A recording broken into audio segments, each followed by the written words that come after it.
Buenas tardes, vamos a iniciar hablando de lo que es el liderazgo deportivo. Ya vimos a grandes rasgos lo que es el liderazgo en general, pero ahora hablaremos de lo que es el liderazgo ya en cuestiones deportivas. Un líder con verdadera vocación de liderazgo no quiere subordinados o súbditos, sino seguidores que crean en él. Entonces, estaríamos diciendo que un líder no es aquella persona que busca a quienes lo obedezcan o a quienes ordenar, sino aquel que busca a quien lo siga por convicción, aquel que crea en esa persona como alguien a quien admirar. Entonces, es aquí cuando vemos que un líder no necesita obligar a nadie a hacer ciertas cosas. Como vimos en la clase pasada, la diferencia entre un jefe y un líder es muy notoria. ¿Por qué? Porque el jefe ordena y al jefe no le importa. En cambio, el líder acarrea, por así decirlo, a todo el grupo, y entonces no hay una situación en la que alguien esté en desacuerdo con él. De hecho, el líder informal es elegido por los mismos integrantes del grupo. Ahora, si vemos un estudio de caso, estaríamos hablando de Michael Jordan. Aquí dice que en los equipos deportivos, además de la figura del capitán, hay otros jugadores considerados por sus compañeros como muy influyentes y que desempeñan el rol de líder en función de la situación. Y entonces aquí podemos decir que no necesariamente el capitán va a ser el líder del equipo. ¿Por qué? Porque el capitán quizá es el que pusieron y es el que eligió el entrenador o el director técnico, pero no necesariamente es al que todos siguen y al que todos quieren.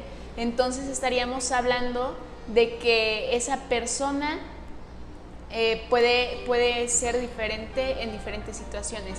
Es decir, podemos haber líderes para, un líder en cuanto a lo deportivo, uno que siempre les esté motivando para entrenar, para mejorar y diferentes cosas que tienen que ver con el rendimiento. Habrá otro que, por el contrario, los jale más hacia las cuestiones de ocio, como el salir, el pasear, diferentes cosas, y eso no quiere decir que uno de los dos pierda el papel de líder, simplemente dependiendo de la situación, el líder va cambiando. Entonces, dice que independientemente de su estatus de capitán, un jugador de baloncesto como Michael Jordan se convertía en un líder que resolvía con éxito jugadas casi imposibles, y eso llevaba al equipo a la victoria. Entonces, Michael Jordan, además de ser capitán, era un jugador líder, era aquel jugador al que se le podía confiar las jugadas imposibles, dice aquí, y entonces él podía llevar a su equipo a la victoria, y esto mismo hace que el equipo confíe en él y por lo tanto sea más sencillo que lleguen a la victoria. Si recordamos el video que habíamos comentado la vez pasada del fútbol americano, en el que el capitán decía que no iban a poder, que porque venía un equipo fuerte y demás, y después resulta que el entrenador lo pone con los ojos vendados a hacer en una posición como pues muy cansada, a avanzar varias yardas, y cuando se dan cuenta, el capitán atravesó la cancha completa de fútbol americano. Y entonces es ahí cuando él, a través de esa actitud de no rendirse, motiva a sus compañeros a hacer a mejorar su rendimiento con respecto a los juegos. Y entonces es aquí en donde quiero caer en cuenta de que si un líder está totalmente enfocado en la victoria, puede llevar a su equipo a la victoria como tal. ¿Por qué? Porque lo siguen, porque lo admiran y porque es capaz de mover e influir en todo el grupo como tal. También dicen que todos sabían cuál era su papel y cómo debían ayudar a su líder a conseguir el objetivo deseado por todo el equipo, que era la victoria. Entonces, Michael Jordan asumía las riendas del equipo, pero el equipo contribuía a que eso llegara. O sea, no porque había un jugador bueno, todos los demás echaban la hueva y ya no hacían nada, no. Por el contrario, el equipo, al admirar a ese líder, empieza a tratar de ayudarle para que se logre la victoria. Y entonces no brilla solamente el líder, brilla todo el equipo. ¿Por qué? Porque llegan a la victoria. Luego vamos a ver las funciones del entrenador, que estas las dijo Hardy en 1985, y dice que un instructor técnico va dirigiendo el entrenamiento, va viendo más o menos qué tanto debe mejorar. Por ejemplo, ya fallaron en pases o ya fallaron en otra situación, y por lo tanto vamos a reforzar esta parte. También existe el maestro, y que es el que enseña conocimientos. Puede ser que un entrenador se enfoque en aquello que están fallando, pero un maestro les va a enseñar todo aquello que requiere de conocimiento, como reglas, posiciones, e incluso técnica y táctica. Existe el motivador, que debe ser alguien que cree un ambiente positivo.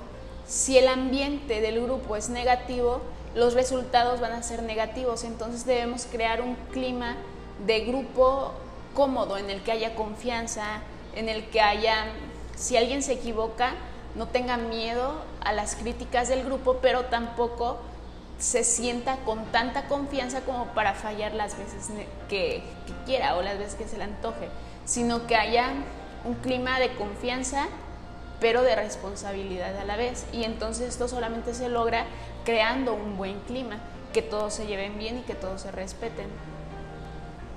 También está el juez, y es el que diseña y legisla, es decir, diseña cuáles van a ser los protocolos para que alguien llegue a cierta situación. Por ejemplo, decir que hay un equipo de 20 personas, y entonces para el partido de la final solamente pueden jugar 11 o pueden jugar 13 con los cambios, ¿no? Y entonces ahí estaríamos diciendo que las personas se tienen que ganar ese lugar, y por lo tanto el que pone esas reglas será el juez. Por lo tanto estaríamos diciendo que él diría: ¿saben qué? Si hacemos 3 entrenamientos en la semana, si faltan a uno, pierden derecho a estar en el partido de la final, o incluso por la puntualidad o por el rendimiento en los mismos entrenamientos, etc. También al legislar estaría diciendo que puede ordenar o no todo aquello que va a pasar, como los cambios y todo lo demás. Está el director líder, que es el que va liderando los deportistas. El administrador, que soluciona problemas burocráticos como patrocinios y todo lo demás. Las relaciones públicas, que es el que habla con la prensa y público. Obviamente aquí ya estamos hablando de un equipo pues de élite, ¿no? No estaríamos hablando de equipos, por ejemplo, de aquí de Iguala, que sí llega a haber casos, por ejemplo, en las finales, pero no es algo constante. También debe haber un asesor, que es el que está aconsejando en todo momento. ¿Por qué? Porque en un juego deportivo se llevan a cabo o se dejan florecer muchas emociones. Y como habíamos visto de las primeras clases que habíamos tenido, las emociones lo que provocan es que de repente, si no las sabemos controlar, perdamos la cabeza. Y entonces por eso dicen, hay que pensar con la cabeza fría. ¿Por qué? Porque debemos controlar todo aquello que pasa por nuestra mente. Yo ya me enojé a lo mejor, o ya vamos abajo en el marcador, y entonces empiezo a pensar cosas que no van y dejo de pensar claramente. Entonces debe haber alguien que siempre esté aconsejando, que mantenga la cabeza fría sobre todo. Debe haber amigos. Eso es muy importante porque un equipo en el que no se crea una amistad, simplemente se crea una relación, ya sea laboral o de compañerismo, estaríamos diciendo que no hay esa confianza como tal. Y entonces, al no haber esa confianza, no se llega a un conocimiento pleno de la otra persona. Si yo sé que yo soy mala a lo mejor para los pases, o no sé, para los pases, entonces llega alguien que ya me conoce y sabe que él va a solventar esa necesidad que yo tengo, pero tengo otras, no sé, otras virtudes, ¿no? A lo mejor puedo rematar bien, no sé.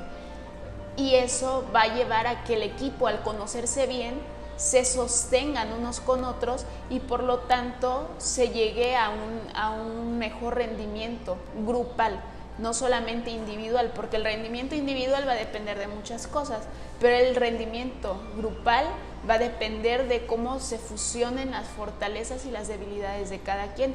Por eso la tarea era realizar un FODA. ¿Por qué? Porque si nosotros conocemos cuáles son nuestras fortalezas y por lo tanto nuestras oportunidades, sabemos qué es lo que debemos potencializar. Pero si conocemos también nuestras debilidades y por lo tanto nuestras amenazas, estaríamos diciendo que conocemos aquello que debemos mejorar para no caer en aquello que nos preocupa o que nos preocuparía caer. Entonces, por eso era importante.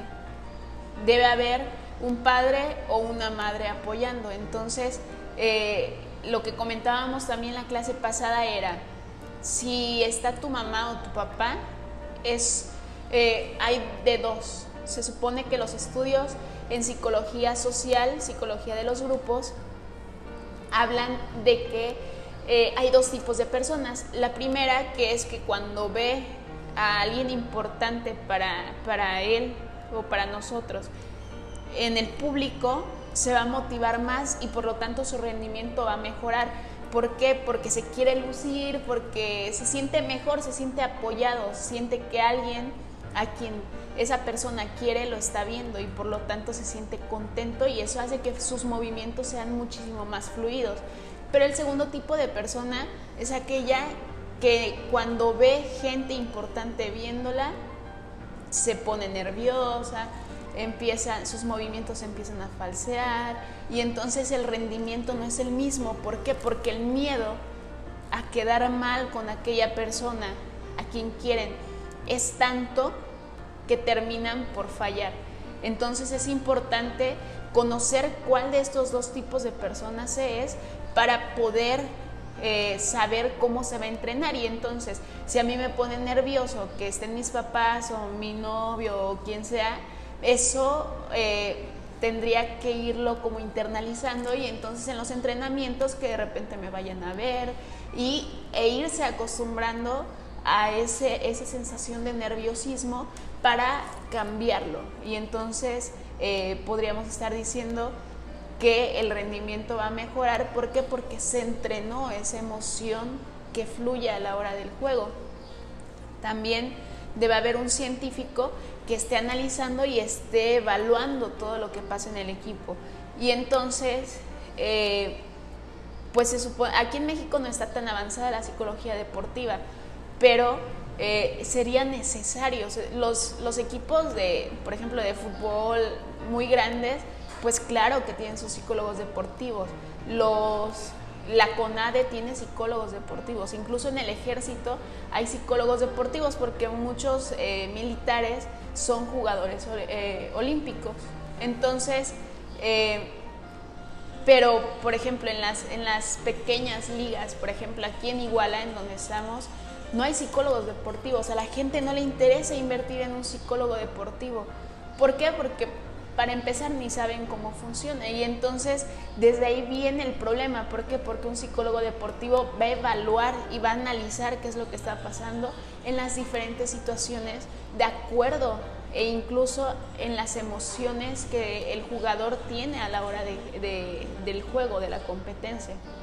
Entonces sería importante de que si bien hay pocos psicólogos deportivos, aquí en Iguala me parece que solo hay uno, y entonces si hay pocos psicólogos deportivos, por lo menos ustedes que son especialistas en el deporte, se especialicen en algo que tenga que ver con la psicología para poder potencializar esta área, para poder llevar a los equipos a la victoria justamente.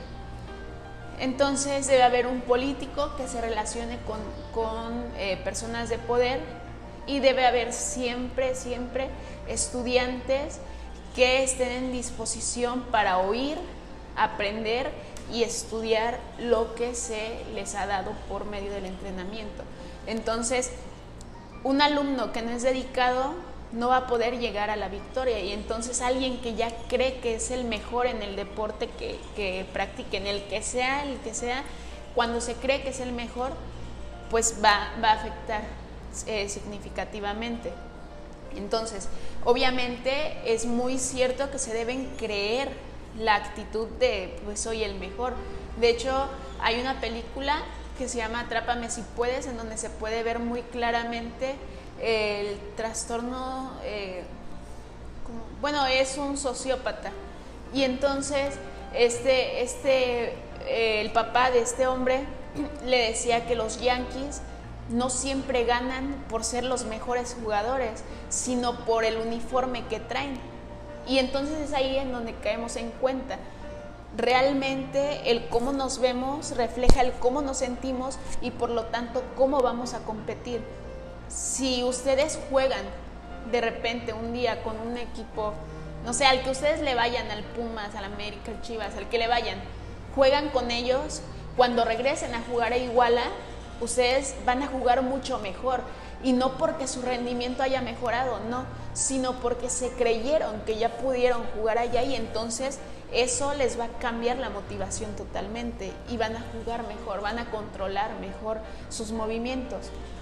Y entonces hay que cuidar eso. Sí, hay que creérsela, pero no hay que confiarse. Hay que tener la confianza de que lo puedo hacer, pero no la confianza, no a tal grado de confianza como para dejar de entrenar. Dice que el liderazgo es una parte esencial de la estructura grupal. Es determinante en la efectividad que alcance el grupo. Entonces, el liderazgo debe estar siempre presente en el grupo. Si no está, la estructura del grupo está incompleta. Entonces, en ocasiones el líder ni siquiera se da cuenta de que es un líder. ¿Por qué? Porque simplemente piensa que se lleva bien con todos y por eso le hacen caso, pero no se da cuenta de que sus actitudes influyen totalmente en el grupo. Y entonces es determinante que la efectividad, para que la efectividad del grupo se alcance. Entonces, si no hay líder, no hay alcance, porque no hay alcance de objetivos. ¿Por qué? Porque no hay quien lleve al grupo a eso. Por lo tanto, un líder siempre debe estar presente. Y como comentaba, puede ser un líder para algo y otro líder para otra cosa, y así puede ir cambiando, pero siempre necesariamente debe estar presente. Si no está presente, pues el grupo no va a llegar a sus objetivos, y por lo tanto va a afectar directamente en el rendimiento de ese grupo. Ahora dice que el entrenador, como líder formal, tendría básicamente dos responsabilidades. Hay que recordar, líder formal es aquel al que alguien ya puso. Líder informal es aquel que el grupo, sin llegar a un consenso, eligió. ¿Por qué? Porque se llevan bien, o ¿por qué? Porque les cae bien, o ¿por qué? Porque está guapo, por lo que sea, pero ya es un líder. Entonces, el formal, al que alguien puso ahí, a lo mejor no tiene las cualidades para ser líder, a lo mejor le cae mal a todo el equipo, pero es el líder al final de cuentas. Entonces, él lo primero que tiene que hacer es procurar la satisfacción de las demandas de la organización. El líder debe enfocarse siempre en que la organización quede bien, es decir, el equipo, los patrocinios, los jefes, los que ponen el dinero, e incluso los jugadores, todos, el entrenador, todos estén contentos. ¿Por qué? Porque de eso depende que sigan teniendo los recursos que tenían hasta ahorita. También dice que debe asegurar a los miembros del grupo que los miembros del grupo satisfagan sus necesidades y aspiraciones. Entonces, debe haber siempre esa probabilidad de que los jugadores tengan esa posibilidad de crecer, de ser mejores. ¿Por qué? Porque si puede que cumpla con la primera, ¿no? Y entonces tiene contenta a toda la organización, pero no tiene contentos a los jugadores, lo que va a pasar es que los jugadores no van a rendir bien. ¿Por qué? Porque ni siquiera están a gusto, porque ni siquiera están jugando por el gusto de jugar, ¿no? Y entonces muchos dicen que qué padre sería que me pagaran por realizar el deporte que más me gusta. Y sí, pero el problema viene cuando ese deporte se toma como un compromiso y no como algo que te gusta, y entonces deja de generar la misma satisfacción emocional y por lo tanto el rendimiento va a bajar muy claramente. Entonces eso es lo que pasa normalmente, por lo que he leído en México. Se supone que en México muchos, la sub-17 me parece que ha ganado incluso mundiales, pero ya los grandes, no sé cómo se les diga, ellos no pasan de los cuartos de final. ¿Por qué? Porque ellos ya lo ven como una entrada de dinero y no como un logro o una satisfacción personal. Simplemente es, yo voy, me pagan, cumplo y hasta ahí. Entonces, cuando hay un psicólogo deportivo, se procura que no se llegue a esas instancias, se procura que el equipo siempre esté motivado, y obviamente esto va de la mano con el entrenador. Si el entrenador no pone de su parte para que esto pase, pues obviamente va a haber problemas claros en el rendimiento del equipo. También dice que cuando el entrenador de un equipo consigue satisfacer las necesidades y aspiraciones de sus jugadores y consigue que el equipo triunfe obteniendo victorias, en ese caso es considerado como un líder efectivo. Entonces, el entrenador tiene que satisfacer necesidades y aspiraciones de sus jugadores y a su vez tiene que lograr las victorias y objetivos del equipo. Si estas tres cosas se logran, estaríamos hablando de que es un líder efectivo. En caso de que una de estas tres no se cumpla, el entrenador no está siendo un líder efectivo. Al contrario, es un líder que pues sirve, pero no sirve completamente. Simplemente pues ahí va dando, ¿no? Ahí va cumpliendo más o menos con lo que tiene que hacer. Debe ser efectivo. ¿Por qué? Porque una cosa depende de la otra. Si se deja de cumplir en una cosa, todo lo demás se va a desmoronar de poco a poco. E incluso de manera rápida en algunos casos, si no está bien consolidado el equipo. Por eso es importante que siempre el líder esté enfocado en esas tres cosas. No todo es entrenamiento, no todo es los fallos, no todo es regaño. También es importante el motivar al equipo, el conocer al equipo. Y entonces, si un entrenador de repente se acerca a su equipo y pregunta, oye, ¿qué pasó? Y en lugar de decirle, ¿por qué fallaste ese gol? O ¿por qué fallaste esa canasta? Lo que debería hacer sería, ¿qué está pasando? ¿Qué te desconcentró? Y entonces se crea un lazo de confianza, se conoce cuáles son las aspiraciones y cuáles son las limitaciones también de ese jugador, se puede trabajar en ello y entonces tiene contento al equipo y a su vez llegan a la victoria. Entonces, les digo, no puede estar una cosa sin las otras dos, ni puede estar dos faltando una. O sea, o se tiene todo o no se tiene nada. Guy decía que el liderazgo, hablaba de liderazgo en 1969 y decía que el líder es un foco para la conducta de los miembros del grupo. Es decir, si alguien se comporta de una manera inadecuada siendo líder, va a provocar que todos los demás miembros del equipo se comporten de esa misma manera, porque es un foco de conducta, es un foco de cómo deben comportarse los demás miembros de ese mismo equipo. Y entonces, si ese líder de repente empieza a fallar en cuestiones como puntualidad, como asistencia, lo que va a pasar es que los demás, pues si aquel falta, aquel que es el mejor falta, pues yo también. Y entonces se cae en esta responsabilidad, ¿no? Y a veces el líder no es consciente, como lo comentaba hace rato, no es consciente de que es líder y entonces no cuida esas conductas.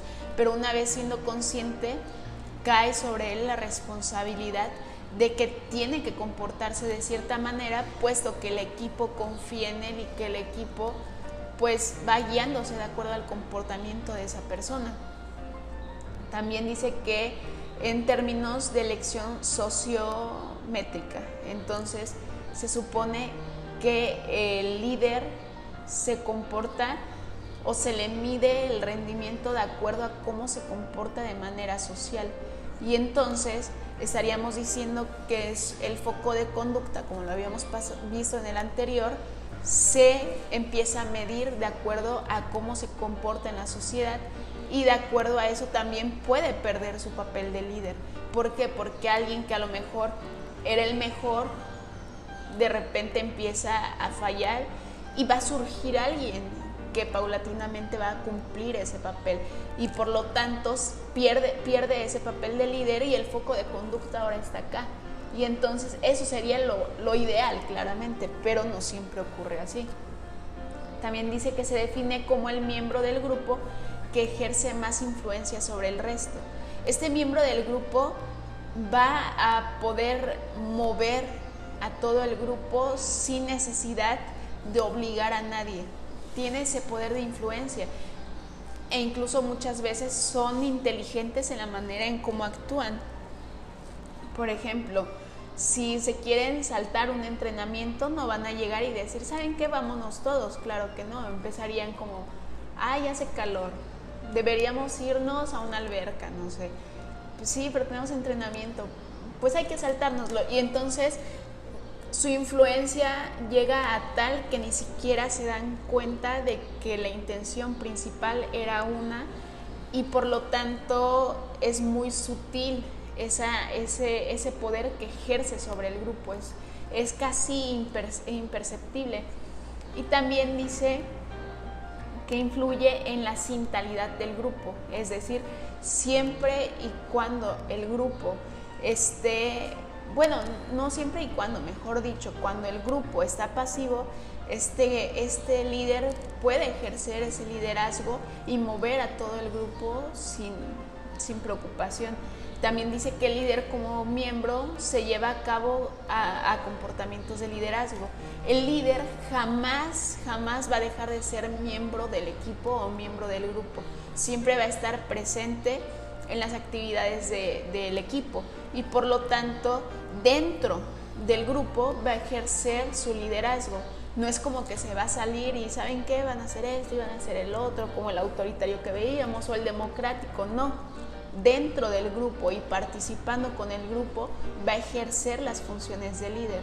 No deja en ningún momento de ser líder, pero en ningún momento tampoco deja de ser parte del grupo.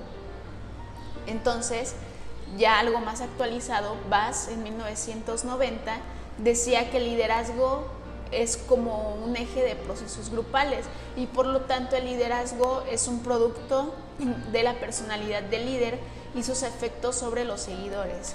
Aquí entraríamos a lo que vamos a ver más adelante sobre el efecto halo, en la que dice, bueno, esto habla de que una persona bonita siempre nos va a parecer alguien bueno o buena, y una persona feo, siempre nos va a parecer una persona mala. Es algo inconsciente, es algo que pasa en el cerebro. El cerebro automáticamente algo que no nos gusta lo percibe como algo negativo, y entonces si alguien tiene personalidad de líder o rasgos de líder, como por ejemplo, se ha comprobado que un líder normalmente suele ser alto, suele ser atractivo o suele estar bien vestido. ¿Por qué? Porque eso el cerebro lo interpreta como algo bueno y automáticamente lo tomamos como un líder positivo. Y entonces, de acuerdo a la personalidad del líder, se va a ver el comportamiento de los seguidores. Y entonces, si hablamos de personalidad, estaríamos hablando de que alguien que es muy controlador tendría a seguidores dependientes. ¿Por qué? Porque ese líder va a gozar de controlar cada paso que dé su equipo, pero para eso necesita seguidores que estén conformes con eso, y entonces van a ser personas que siempre van a estar esperando qué tienen que hacer, qué no tienen que hacer y cómo deben comportarse en ciertas situaciones. Se adaptan, siempre va a haber van a embonar las personalidades pues para que esto funcione. Si las personalidades no embonan, paulatinamente ese líder va a salir del equipo, va a salir porque no es capaz pues de llevar al equipo como tal. También dice que el liderazgo es el arte de inducir a la sumisión. Entonces, por eso decía que son personas muy inteligentes, porque si de poquito en poquito van entrando de tal manera que influyen totalmente en el equipo, y entonces es un arte. ¿Por qué? Porque sin darse cuenta o sin que nadie se dé cuenta, ejerce poder y se viene haciendo lo que esa persona quiere, pero sin obligar a nadie, sí se somete, pero de una manera pacífica, y entonces se convierte en un arte, se convierte en algo bello. ¿Por qué? Porque se está llevando a cabo sin afectar a nadie. Entonces estaríamos diciendo que no es tan pacífico, pero se lleva a cabo de la manera más pacífica posible. Y entonces después dice que el liderazgo es un acto o es una conducta.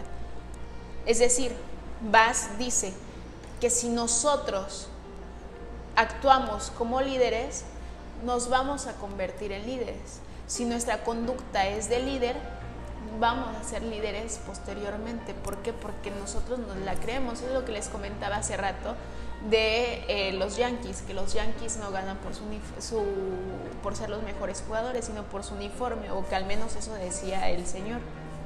Y entonces después dice que el liderazgo es un ejercicio de influencia, y entonces siempre va a estar esa influencia del líder, siempre va a estar lo que ese líder diga, y su opinión va a ser tomada en cuenta. También dice que es una forma de persuasión, va a persuadir para que las personas lleguen a lo que esa persona quiere, y es una relación de poder. Muchas veces no se quiere ver al líder como alguien con poder, pero claro que lo tiene. A lo mejor no lo tiene de una manera agresiva, pero claro que influye en sus decisiones en el grupo. E incluso si el líder está de buen humor, el grupo se va a sentir bien, se va a sentir a gusto, pero si el líder llega enojado, va a afectar directamente en el clima grupal, en el clima del grupo, y por lo tanto no va a haber esa misma cercanía entre todos. Entonces, claro que hay poder, de una manera muy sutil, por eso es arte, pero lo hay. También hay que recordar los 3 tipos de líderes que habíamos visto en la clase pasada, que el primero es el autoritario, y este líder dice que es el único del grupo que toma decisiones acerca del trabajo y la organización del grupo sin tener que justificarlas en ningún momento. Entonces podemos decir que este líder es aquel que toma decisiones en todos los aspectos, como por ejemplo, tú vas a hacer esto, el otro, y ya, listo. No me importa si saben o no lo saben. Si no lo saben, lo investigan o me preguntan, pero no hay más.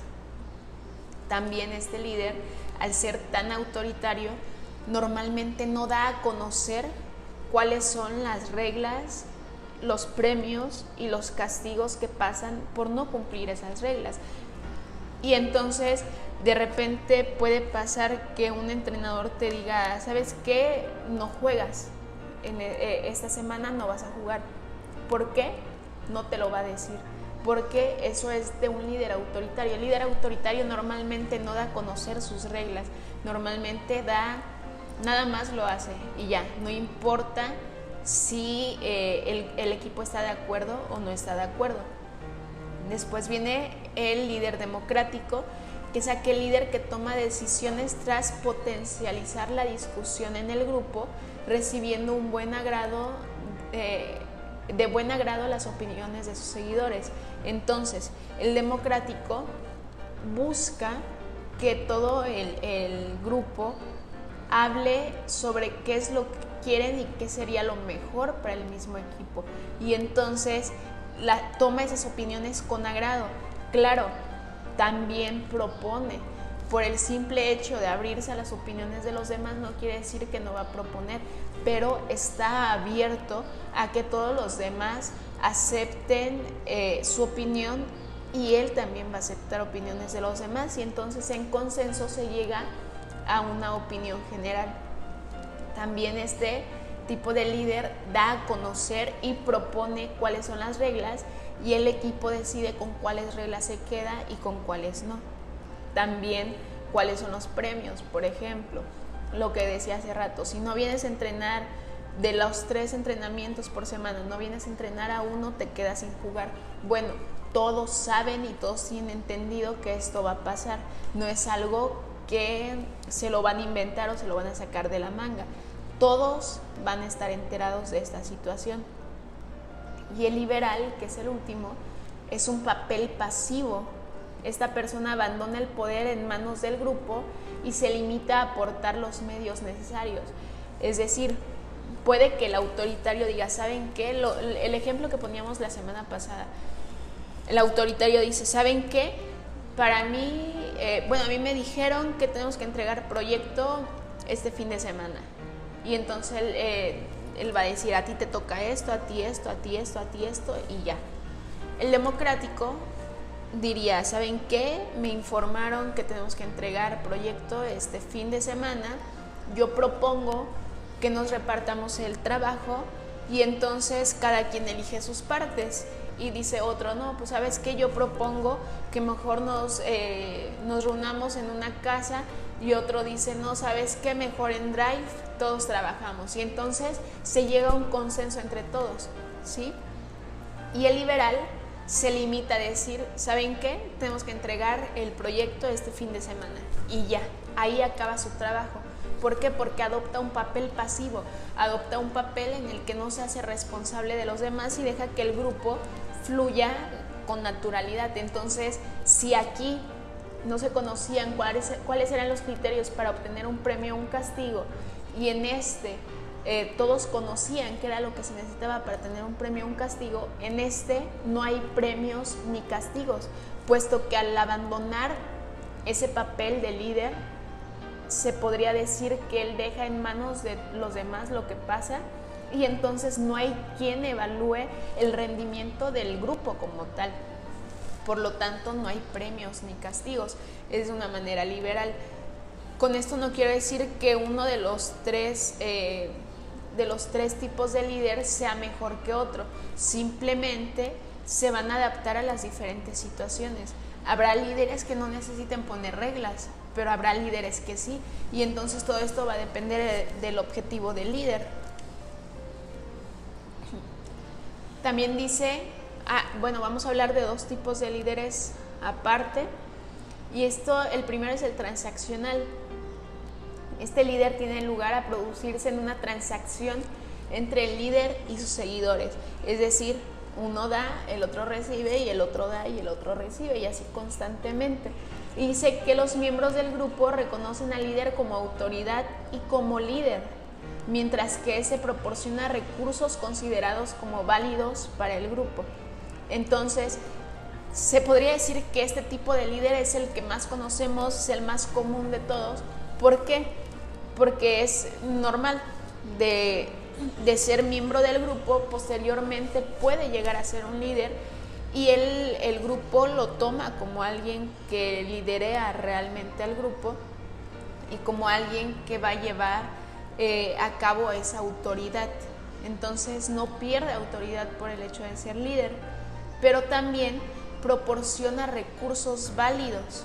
Entonces va a estar siempre buscando el constante progreso de su equipo, a diferencia de los otros que, después vamos a ver. Entonces, podríamos decir que el transaccional es aquel que da y recibe, le proporciona a su grupo los recursos y el grupo va a regresar los resultados correspondientes. Y entonces podríamos decir, el líder los motiva y el grupo lo que le regresa son las victorias, y entonces así es un juego entre los 2 niveles, por así decirlo, y siempre va a haber una ganancia grupal, porque el hecho de que se le entregue el liderazgo no quiere decir que la victoria va a ser de esa persona, simplemente la victoria va a ser parte del grupo, e incluso no se dice tal fue el que ganó, sino el equipo tal fue el que ganó el primer lugar. Entonces después vamos a pasar a los transformacionales. Aquí aplica totalmente el efecto halo, lo que hablábamos hace rato, porque dice que hay una discrepancia entre lo establecido y los deseos de cambiarlo. Entonces, esta persona normalmente es alguien carismático, pero si hablamos de que la percepción de las personas va cambiando de acuerdo a diferentes situaciones, lo que para mí es bonito, para ustedes puede ser feo, y lo que para ustedes es feo, para mí puede ser bonito. Entonces, si este es carismático, estaríamos diciendo que sería carismático solamente para algunos y para otros no. Y por eso hay esa discrepancia entre que algunos lo quieren y algunos no. Para algunos es un líder efectivo y para otros no, porque todo es cuestión de percepción. Normalmente estas personas son personas que no lucharon para ganarse ese puesto de líder, sino que alguien pues los puso por guapos, por bonitos, por lo que sea, y por eso están ahí, pero no porque realmente tengan el potencial para estar ahí.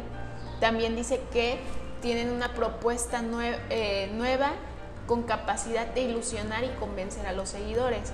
Normalmente estas personas son personas seductoras, y no necesariamente seductoras en cuanto a lo físico, sino también en cuanto a lo, ¿cómo decirlo?, en cuanto a lo motivacional. Entonces te seducen como diciendo, mira, voy a hacer esto, voy a hacer el otro, y todo va a estar mejor porque voy a hacer esto. Y entonces tratan de convencer al grupo de que lo quieran como su líder y que lo acepten como su líder. Entonces ilusiona y juega con con ese papel que tiene, y entonces estaríamos retomando lo que dijimos en la diapositiva anterior, de que tienen ese arte para la sumisión de sus seguidores. Y también usan los medios no convencionales e innovadores para conseguir este cambio y ser capaz de asumir riesgos personales. Estas personas normalmente, al querer ser aceptados por todos, van a buscar cosas nuevas, van a buscar algo que le guste a todos los demás para poder ser aceptados. O sea, esta persona no es un líder nato, por así decirlo, no tiene actitudes de líder, simplemente lo eligieron por cualquier situación. Entonces, esta sería la diferencia principal. El transaccional se ganó el papel de líder porque estuvo inmerso en el grupo y el mismo grupo lo eligió como líder, y el transformacional es aquel que algunos estaban de acuerdo, otros no, pero no se esforzó lo suficiente para agradar a los demás, y una vez siendo líder quiere convencer a todos los demás de seguir en ese cargo. Y por último, estaríamos viendo las conductas universales de liderazgo en el deporte. Y Carron en 1988 resaltó que otros modelos sobre el liderazgo deportivo se han basado en modelos conductuales. Las teorías conductuales ponen el énfasis en lo que los diferentes líderes hacen, es decir, el modo en que se comportan. Entonces, si estamos hablando de teorías conductuales, estamos hablando de que la manera en cómo el líder se comporta es la manera en cómo se van a comportar los demás. Y entonces estaríamos hablando del modelaje, si hablamos en lo educativo, del modelaje del que hablaba Bandura. Y entonces Bandura decía que si el maestro, por ejemplo, dice, van a hacer una A bonita, tiene que enseñar cómo se hace, y entonces el alumno va a aprender a hacer esa letra. De igual manera, aquí con el líder va a modelar esas actitudes, va a modelar esa motivación, y entonces a lo mejor van abajo en el marcador, pero él va a modelar la actitud que deben tener ante esa situación para no decaer. Y entonces estaríamos hablando posteriormente de conductismo, que será lo que vamos a hablar en la clase virtual de la próxima semana. Vamos a hablar de cómo es el conductismo y cómo vamos a ayudarnos de estas teorías que en apariencia pueden ser crueles, pero pueden ser utilizadas, y de hecho son utilizadas en lo educativo todavía como una alternativa para poder llevar a cabo el aprendizaje. Quizá no el aprendizaje como tal, pero sí el que aprendamos ciertos hábitos. Y entonces vamos a aprender cómo conductualizar a una persona de tal manera que aprenda ciertas conductas que nos beneficien en los objetivos a los que queremos llegar. Hasta aquí terminaríamos este tema. Si hay dudas, si hay opiniones, los invito a que me escriban por Classroom, aquí abajo de donde se va a publicar esta clase grabada, o bien me pueden escribir por WhatsApp, ya saben, pero de preferencia en Classroom para que quede evidencia de esto. Y pues ya cualquier cosa estamos a sus órdenes.